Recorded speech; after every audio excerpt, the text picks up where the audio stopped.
Souvent, les amis, vous allez voir des gens qui vont vous dire récupération par-ci, récupération par-là, récupération politique. Toujours dans le cas de l'affaire de Martinez Zogo. C'est-à-dire, on kidnappe quelqu'un, on lui ôte la vie, on découvre les choses les plus horribles sur son corps. Et les gens viennent vous dire, non, telle personne, parce qu'il a tel nom, ne devrait pas parler de cette histoire. Ça, c'est la récupération. On mélange tout. Il y a même quelqu'un qui avait mélangé un gars de l'Est à un gars de l'Ouest. Comme si on est de l'Ouest, s'il y a un problème, on doit être sélectif à la manière où on crie et demande justice. Et après, non, franchement, ouais, c'est ridicule. Les gens sont ridicules parce qu'ils sont en train de protéger certaines personnes. Et même dans ce village même, dans leur propre village, tout le monde n'est pas d'accord. Dans mon village, tout le monde n'est pas d'accord pour voir les choses de la même façon. Donc, quand vous avez des groupuscules de personnes qui réfléchissent comme ça, il faut passer à autre chose. Il faut les déconstruire et passer vite à autre chose. J'ai vu d'autres personnes qui disent les partis politiques veulent récupérer, les hommes politiques veulent récupérer l'affaire Martinez Zogo. C'est quoi donc un homme politique? Quel est le rôle d'un homme politique? Quel est le rôle d'un parti politique? Quand il y a des choses claires comme ça, si les hommes politiques ne se prononcent pas, ça veut dire que quoi? Ça veut dire qu'ils peuvent même gouverner. Vous avez des choses qui se passent. Ça veut dire que l'indignation devrait être totale. Et tout, j'ai dit totale. Même ceux-là qui sont au pouvoir aujourd'hui. Et moi, j'ai aimé la démarche de Maître Akeremouna. Il n'était pas au Cameroun. Il a fait des déclarations. Et il arrive au Cameroun. Il est allé à Amplitude FM. On le voit là dans l'image qui signe le livre de condoléances. Et il était très amer. Les déclarations qu'il a faites là-bas, il était très amer. Il ne comprend pas comment dans un pays, il y a des choses comme ça, des choses horribles peuvent se passer.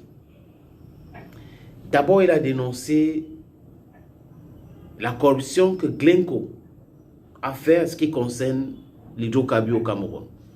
Certaines personnes, quelque part, ont refusé même d'ouvrir l'enquête. Ça veut dire qu'il y a des gens les plus insoupçonnables dans cette affaire Glencoe. Au Congo, Glencoe a demandé pardon et ils sont en train de faire des réparations. Ils ont demandé pardon en Angleterre, aux États-Unis.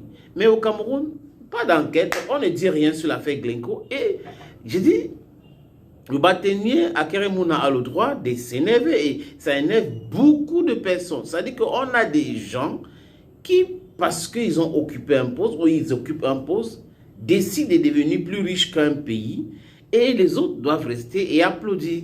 Voilà ce qui se passe dans ce pays. Et Akeremouna, j'ai dit, bravo à lui.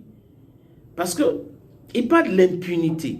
Le bâtonnier Akeremouna parle de l'impunité. Affaire Glencoe, pas d'enquête, rien n'est sorti. Martinez Zogo, ça arrive là maintenant. Et vous avez des gens qui sont en train de non, ils veulent faire piétiner les enquêtes.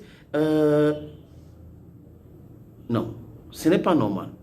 Et c'est pas comme ça que ça devrait être. So I am in a way saying, if we have people like Akeremouna and others, because it's not alone, Akeremouna and others, it will be good for the country. We need justice. If justice is not just, we can't talk about development.